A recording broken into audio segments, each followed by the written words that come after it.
Turminha, agora tem assunto importante e de interesse de todo o nosso público. Às vezes as pessoas acabam tendo algum tipo de alergia, algum problema e precisam restringir alguns alimentos e alguns nutrientes do seu cardápio. Por exemplo, o glúten, então quem tem doença celíaca, diabético também precisa adaptar seu cardápio. Às vezes as pessoas acabam tendo que cortar o leite da alimentação, a lactose, e aí muda um pouquinho aqui, adapta um pouquinho ali.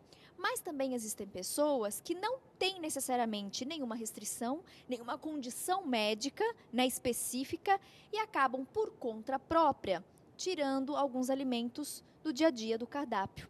E isso pode trazer prejuízos para a sua saúde, porque quando o médico restringe alguns alimentos, o médico entende daquilo e ele acaba passando outros alimentos para substituir. E você não ficar sem nutrientes, né? Você ter aí esse suporte de vitaminas, de minerais para o seu corpo. Então, quando por conta própria a gente acaba tirando uma coisa ou outra, você pode estar oferecendo aí riscos para o seu corpo. A gente vai receber hoje no programa a médica que atua na medicina preventiva, a doutora Rites. Ela já participou conosco em outras oportunidades e que bom tê-la aqui mais uma vez. Boa tarde, doutora. Boa tarde, Tati. Obrigada pelo convite de novo. Boa tarde para todos. Como você falou, é um tema muito importante. E hoje é um hábito da maioria dos brasileiros, né, doutora? Tem muita Adaptar o gente cardápio. fazendo coisas erradas achando que está fazendo certo. Por exemplo, Sem pela sua experiência orientação. de consultório, quais são os erros mais comuns, doutora? Hoje em dia a gente tem uma moda muito grande de se cortar o glúten e de se cortar a lactose, né? E muitos pacientes se privam desses alimentos achando que isso vale para todo mundo. E, na verdade, cada organismo reage diferente com a lactose, com o glúten. Então, nós temos situações específicas. Existem pessoas que realmente são intolerantes, né? Então, pessoas celíacas, por exemplo, que têm o diagnóstico de uma doença celíaca, ela não pode consumir o glúten porque aquilo causa um mal enorme no organismo. Ou pessoas que não têm a capacidade de digerir a lactose, a falta da enzima. Elas também passam muito mal, têm sintomas, desenvolvem doenças decorrentes desse consumo de lactose. Então, isso é uma condição médica mesmo. Essa pessoa provavelmente já passou por um médico com sintomas, fez testes. Hoje em dia a gente tem recursos, temos testes genéticos que a gente avalia mutações genéticas que dão o diagnóstico de uma doença celíaca ou de uma intolerância à lactose. Então, essa pessoa, de fato, tem uma recomendação médica de excluir esses alimentos. A partir de uma investigação e comprovação. Exatamente. Aí você faz uma comprovação médica de que essa pessoa não deve consumir esses alimentos ao longo da vida. Agora, a pessoa que a vida inteira consumiu lactose, que vem provavelmente do leite, queijos e derivados, ou uma pessoa que a vida inteira consumiu glúten, que vem dos pães, farinha branca, aveia, então massas no geral, ela por conta própria resolve que não vai mais consumir esses alimentos, né? Ela precisa saber de fato se ela tem alguma sensibilidade a esse alimento, se ele de fato está causando algum mal no organismo dela. Então, hoje em dia a medicina já evoluiu muito também, então temos testes que a gente faz, são testes que a gente colhe uma pequena quantidade de sangue e a gente avalia, né, o perfil dessa pessoa para 221 alimentos, é chamado de teste de sensibilidade alimentar. E nesse teste está incluída a lactose, está incluído o glúten e mais 221 alimentos. Então a gente consegue traçar um perfil exato de como aquele corpo vai se adequar a uma alimentação mais voltada para aquela individualidade genética, aquela individualidade do paciente.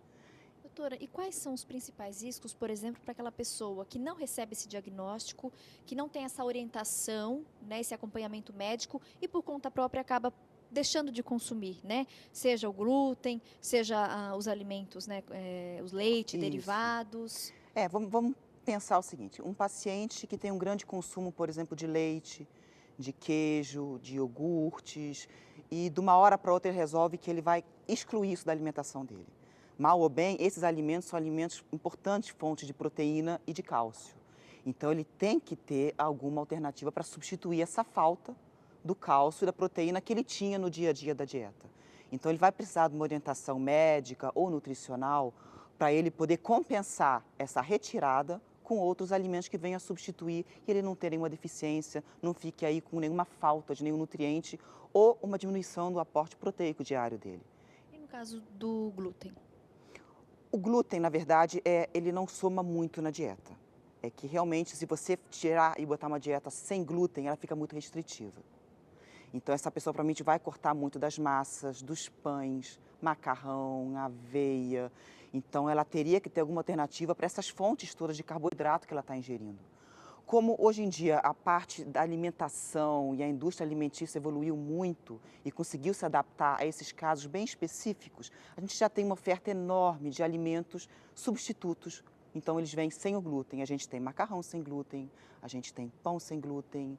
Então, são alternativas. Hoje em dia é muito mais fácil você conviver aí com uma dieta sem glúten, né? O glúten não seria tão deletério para o organismo, você excluir ele da tua dieta, talvez ele não faça tanta falta como uma lactose que muita gente teria como única fonte de cálcio, por exemplo, né? Doutora, e no caso específico daquelas pessoas que têm diabetes, né? Existe uma mudança bastante grande, né, na sua rotina alimentar, mas a gente percebe também que aquelas pessoas que não são diabéticas, muitas têm o costume, por exemplo, de adoçar as bebidas com adoçante, ou acaba às vezes optando, né, por um doce, uma sobremesa, um pudim, uma gelatina da versão Isso. light, diet.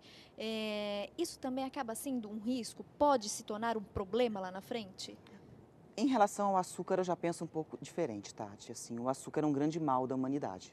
A gente sabe o mal que o açúcar branco faz no organismo e de forma silenciosa, que é o pior, né? Porque às vezes a pessoa fala, eu não sou gorda, eu não preciso cortar o açúcar da minha dieta. Mas o mal do açúcar não é só na gordura, no aumento calórico de uma alimentação. É o mal que ele faz em termos de risco cardiovascular, ele aumenta o risco de uma série de doenças, ele de fato intoxica o organismo. Então, claro que a melhor opção não seria trocar 6 por meia dúzia, então trocar o açúcar por uma quantidade excessiva de adoçante, que a gente sabe que também não faz bem para o organismo. A gente sabe dos males do aspartame, da ciclamato, da sacarina, então também são substâncias que causam mal para o organismo. Então teria que chegar aqui no meio termo, né? Um equilíbrio. Num Hoje a gente tem, equilíbrio. inclusive, aquelas versões mais saudáveis, né, digamos assim, do açúcar, a questão do açúcar demerara, do açúcar mascavo.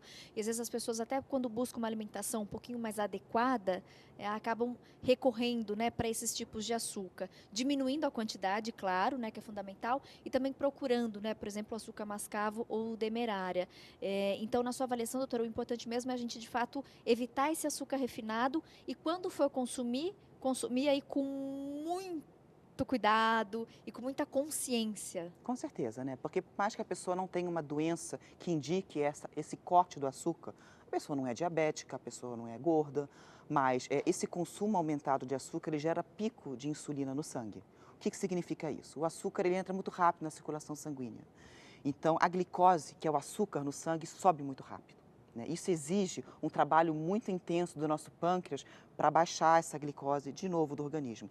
Esse pico de insulina causa danos enormes no corpo, em termos aí de acelerar o processo de envelhecimento, de dano celular. Então, quando a gente consegue ter uma alimentação com um equilíbrio mais fino dos níveis de açúcar, que ele não flutue tanto, a gente está fazendo um grande bem para a nossa saúde. Então, a proposta seria consumir alimentos de baixo índice glicêmico. O que significa isso? Alimentos que, quando entram na circulação, liberam aquele glicose, liberam energia aos poucos. Então, o nível de energia, de glicose no sangue se mantém estável.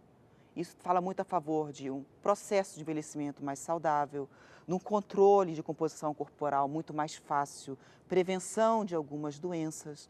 Então, assim, a dica seria essa, buscar alimentos que não deem esse pico de açúcar no sangue. Por exemplo, quais seriam esses alimentos, doutora? Depende do pessoal que quer Isso. adaptar, melhorar. Claro que é importante, turminha, você de casa, que busca, né, esse cuidado especial com o corpo, procurar um médico, uma orientação específica, porque nós somos seres humanos um diferente do outro. Então, cada um tem as suas, né, peculiaridades, as suas características próprias e únicas. Mas, assim, de maneira geral, né, quais são esses principais cuidados, esses alimentos que vale a pena a gente consumir, ou talvez substituições que sejam interessantes? Então, vamos lá. Alimentos com baixo índice glicêmico seriam, por exemplo, as versões integrais das massas. Então, em vez do arroz branco, um arroz integral. Ele já mantém o nível de açúcar no sangue mais estável. Em vez de um macarrão comum, um macarrão integral. Em vez de um pão comum, tentar um pão integral, né? As pessoas às vezes consomem uma quantidade enorme, um volume enorme de sucos, por exemplo, ao dia, achando que estão fazendo muito bem, né? O suco é a fruta pura, a gente pega só a frutose, então aquelas fibras que retardariam todo o processo digestivo não estão presentes. Então o suco tem uma função, uma ação no organismo praticamente igual a de um refrigerante. Então, em vez de sucos, preferir as frutas nas versões naturais. A Sabe fruta... que um colega seu de trabalho já disse isso aqui uma vez no programa. Tá, Porque às vezes as pessoas têm, principalmente agora no verão, no calor, né? Consumir muito suco. E na verdade o ideal é você consumir a fruta in natura, exatamente. porque você tem essa fibra e aí o organismo consegue inclusive absorver melhor os nutrientes. Exatamente. Inclusive, com o meu paciente diabético, uma coisa que eu elimino da dieta dele é o suco. Ele fala, mas doutora, aquele suco de laranja que eu tomo todo dia no café da manhã, aquilo não me faz bem? Eu falo, definitivamente não. E aí de vez em quando tá liberado, doutora? Comer de vez em quando tudo é razoável, né? De vez em quando esse diabético vai comer um doce, vai poder sair e comer uma pizza, porque no geral, no conjunto, na rotina diária de alimentação, ele tem hábitos de vida mais saudáveis. Então ele pode se dar o luxo de vez em quando sair. E no caso desses sucos de caixinha, que hoje é tão comum, né? E Olha, esse suco tantos brasileiros estão habituados ao suco de caixinha, acaba sendo fácil, prático. não, É recomendado, o doutora? suco de caixinha é um veneno. É um veneno, né? A indústria alimentícia, obviamente, faz uma divulgação enorme de que eles são saudáveis, de que eles vão te ajudar a ter uma vida mais saudável, vitaminas, nutrientes, mas em termos de nutrientes, eles basicamente não tem nada. E muitos sucos de caixinha, inclusive, têm adição de muito açúcar, né? Eles têm o néctar da fruta, adicionam açúcar e água e aquilo é uma bomba calórica, uma bomba para contribuir com a epidemia de obesidade que a gente vê no Brasil e no mundo. E às vezes a gente vê até, inclusive, na lancheira escolar, logo o É período um de volta perigo. às aulas, né? E Nossa. muitas mães costumam colocar no lanchinho lá da escola aquelas caixinhas de suco. Costumo dizer para as mães que estão em casa, né? Se você quiser eliminar os 2 venenos que você pode estar colocando para nutrir o teu filho, né? Elimine o suco de caixinha e elimine aquele todinho, aquele leite cheio de açúcar. Aquilo também faz muito mal.